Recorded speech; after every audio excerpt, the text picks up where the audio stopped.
आज देश में मुसलमान की स्थिति हो गई कि घर में रहेगा तो दंगाई मारेंगे और बाहर निकलेगा तो पुलिस मारेगी। मुझसे पूछा जा रहा है कि 500 साल पहले तुम्हारी मस्जिद थी नहीं थी? ख्वाजा अजमेरी की दरगाह कह रहे नहीं है। हमारे बुजुर्गों को दाढ़ी से नोचा जा रहा है। आज एक इमाम को सिर्फ इसलिए गिरफ्तार कर लिया गया संभल के अंदर कि सिर्फ उन्होंने अजान लाउड स्पीकर से दे दी। संभल में जो हुआ वो सबके सामने है। दोस्तों, अगर आप मुसलमान हैं तो इस वीडियो को ज़रूर देखिए। तमाम मुसलमानों को ये वीडियो देखना ज़रूरी है। बहुत अहम वीडियो है दोस्तों, बहुत ख़ास वीडियो है। पार्लियामेंट में जितने भी मुस्लिम लोग थे, सब लोगों ने पूरा पार्लियामेंट को हंगामा कर दिया। पूरा पार्लियामेंट में किस तरीके से सारे मुस्लिम नेता मिल करके बैरिस्टर असदुद्दीन अवैसी साहब के साथ मिल करके आवाज़ लगाया है, वो पार्लियामेंट पूरा गूंज उठा है मुसलमानों की आवाज़ से। जी हाँ दोस्तों, एक एक करके सारी वीडियो हम आपको दिखाएंगे। इकरा हसन हो या ज़ियाउल हसन हो, है ना, या बैरिस्टर असदुद्दीन अवैसी साहब हो या दूसरे मुस्लिम जिम्मेदार, जितने भी लोग पार्लियामेंट में मौजूद थे, सब लोगों ने अपनी अपनी आवाज़ जो है बैरिस्टर असदुद्दीन अवैसी के साथ मिल करके बुलंद किया। और अजमेर शरीफ हो या मंदिर मस्जिद का मामला हो या संभल का मामला हो या कहीं और का मामला हो, किस तरीके से मुसलमानों के साथ क्या क्या कुछ हो रहा है, वो सारे मामलात आज बैरिस्टर असदुद्दीन अवैसी साहब ने और तमाम मुस्लिम लीडर ने, है ना, चाहे वो किसी भी पार्टी से ताल्लुक़ रखने वाले हों, सब लोगों ने अपनी अपनी बात रखी। और किस तरीके से पार्लियामेंट में मुसलमानों की आवाज़ आज गूंजी है, वो आप ज़रूर देखिएगा। दिल मचल जाएगा दोस्तों। हर मुसलमान को ये वीडियो देखनी चाहिए। ये वीडियो ज़्यादा से ज़्यादा शेयर कीजिएगा दोस्तों। पहले आइए बैरिस्टर असदुद्दीन अवैसी साहब ने क्या कुछ कहा है वो सुन लेते हैं। दफा 25 में प्रोफेस कहा गया, आर्टिकल 25 टॉक्स प्रोफेस। सर, आज मेरी बेटियों को गवर्नमेंट के एजुकेशन इदारों में हिजाब पहनने से रोका जा रहा है, तो ये आर्टिकल 25 का प्रोफेस कहां तक कामयाब हुआ, ये अक्लमंद लोगों पर छोड़ता हूं। प्रैक्टिस सर, आर्टिकल 25 में अमल करना। कई रियासतों ने ऐसा कानून बना दिया कि आप ये नहीं खा सकते, आप वो नहीं खा सकते, कैटल स्लॉटर एक्ट का एक्ट बना दिया। आप बताइए कि हरियाणा, राजस्थान में पुलिस की अख्तियारात गौरक्षक को दे दिए और उन इख्तियारात का बेजा इस्तेमाल मॉब लिंचिंग में हुआ। किसका हुआ? एक लड़का था साबिर मलिक, बंगाल का, मार के पीट कर मार दिया गया। क्यों? क्योंकि उसने बीफ खाया, बाद में मालूम हुआ नहीं खाया। जुनैद और नसीर को गाटमीका के थे, उनको जिंदा जला दिया गया। सर, फिर प्रोपगेट, आप ये आर्टिकल 25 का 3rd सेक्शन प्रोपगेट। आज आप देख रहे हैं कि मुझसे पूछा जा रहा है कि 500 साल पहले तुम्हारी मस्जिद थी नहीं थी? ख्वाजा अजमेरी की दरगाह कह रहे नहीं है। अरे सर, अगर मैं इस पार्लियामेंट में खोद दूं, इसमें गड़ा कर दूं, तो खाने जहां का हिस्सा मिलेगा तो मेरी हो जाएगी ये? आप बताइए। अब आप देखिए ये प्रोपगेट क्या हो रहा है। अच्छा, जो तब्दीली मजहब का कानून, तब्दीली मजहब, मैं तब्दील मजहब नहीं कर सकता, सरकार से पूछना पड़ेगा मुझे अपना मजहब बदलने के लिए। अगर अंबेडकर आज जिंदा होते तो बाबा साहब को भी कहते कि आप जाकर परमिशन लो, तब मजहब बदलना पड़ेगा आपको। ये हालात आज यहां पर पैदा हो चुकी है। सर, आर्टिकल 26 देखिए, it gives religious denomination the right to establish and maintain institution for religion charitable. वजीर आजम कहते हैं कि वक्फ का ताल्लुक संविधान से नहीं है।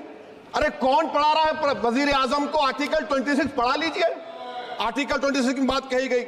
मकसद क्या है कि वक्फ की जायदादों को अक्सरियती तबके के लिए छीन कर दे दिया जाए। आप अपनी ताकत की बुनियाद पर छीनना चाह रहे।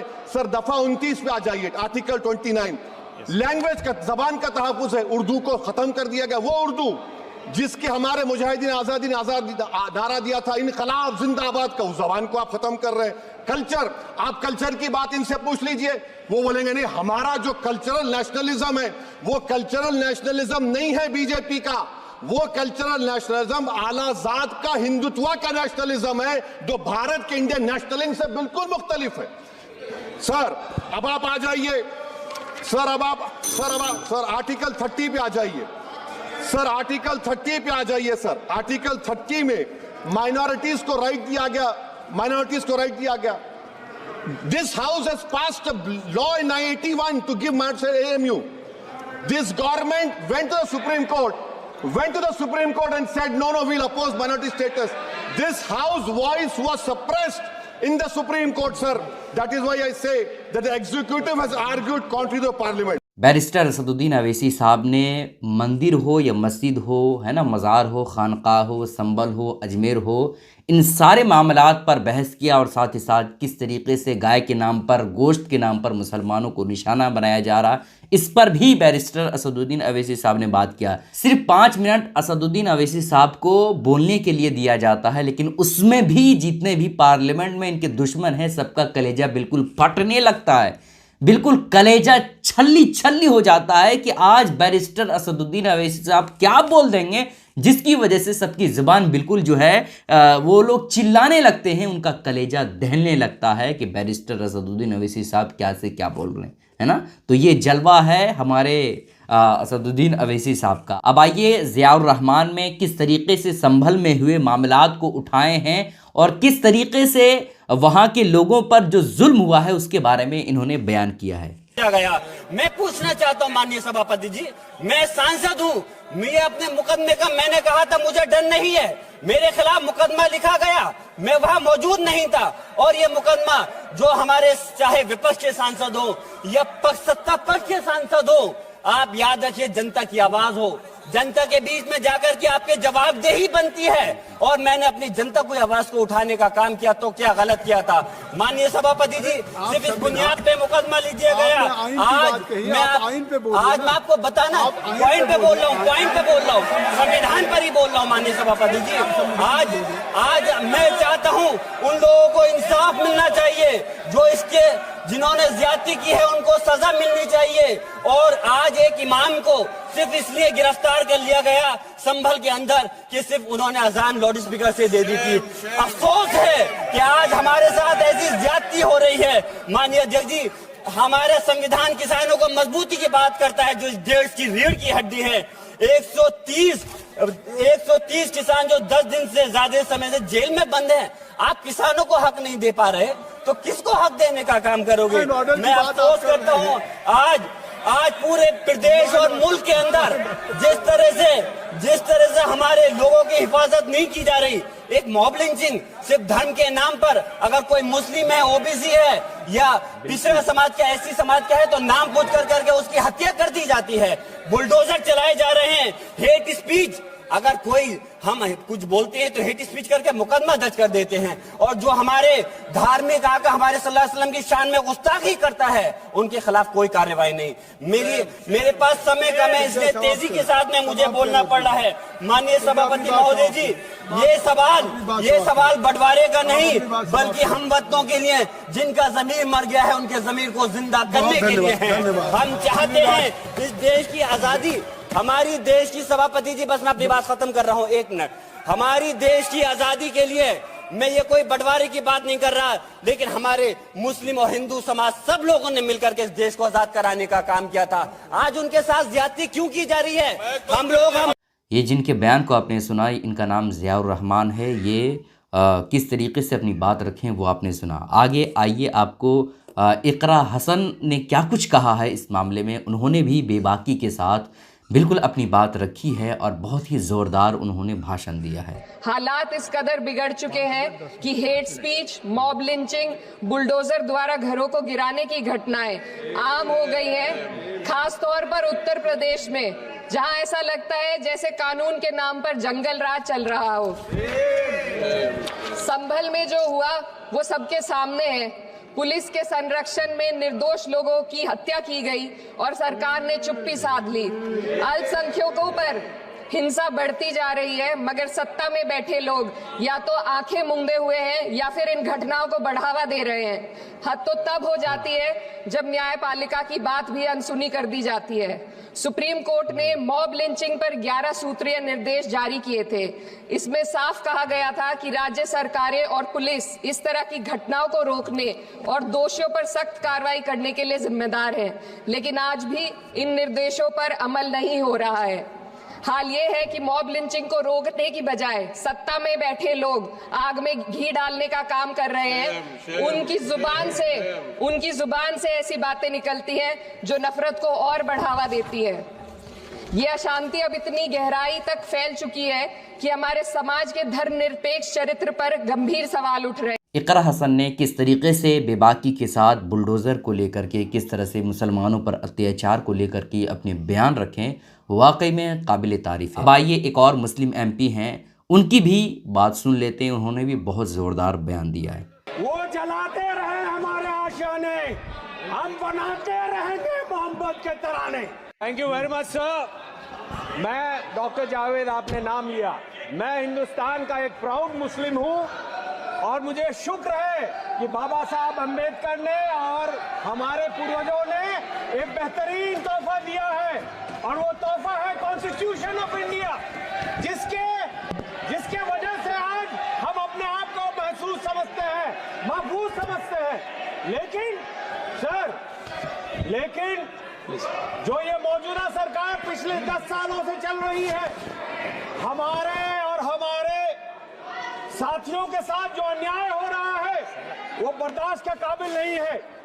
आज हमसे डिस्क्रिमिनेट किया जा रहा है, हमारे लोगों को पब्लिकली अब्यूज किया जा रहा है, हमारे साथ लिंचिंग की जा रही है, मारा जा रहा है, हमारे बुजुर्गों को दाढ़ी से नोचा जा रहा है, हमारे लोगों को नमाज पढ़ते हुए लात मारी जा रही है, हमारी जमीनों को छीनी जा रही है, हमारी दरगाहों पे कब्जा की जा रही है, हमारे बच्चों से एक ऐसा शब्द बुलवाना चाहते हैं जो नहीं बोलते और नहीं बोलने के कारण उस पर अत्याचार होता है।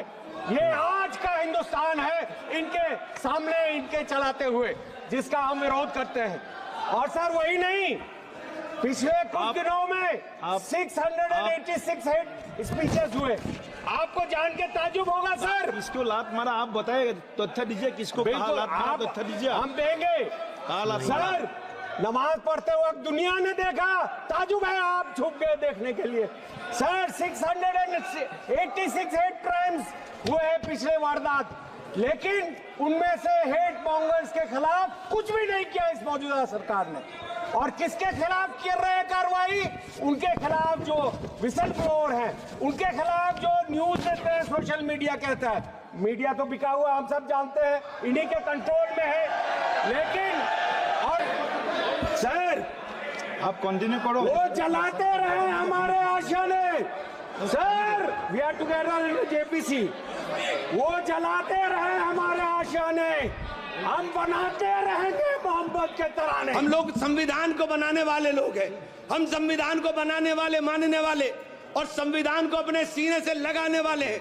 किसी के लिए एक किताब हो सकती है, लेकिन हमारे लिए तो एक पवित्र ग्रंथ है।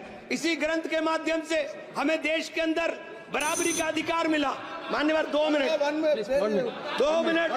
इसी ग्रंथ के माध्यम से हमें अधिकार मिला। आज हमारे अधिकारों के ऊपर कुठाराघात हो रहा है। वक्फ के नाम के ऊपर, वक्फ के नाम पे हमारी संपत्ति छीनने की साजिश की जा रही है। आज हमें पूरे तरीके से जगदम्बिका पाल साहब ने हमारे माननीय नहीं अभी बैठो, सुनो, सुनना भी रखो। वक्फ के नाम के ऊपर हमारी प्रॉपर्टी छीनने की साजिश की जा रही है। वक्फ कानून ला करके सारी प्रॉपर्टी हड़पना चाहते हैं। आज पूरे देश के अंदर एक नफरत का माहौल हमारे खिलाफ खड़ा किया जा रहा है।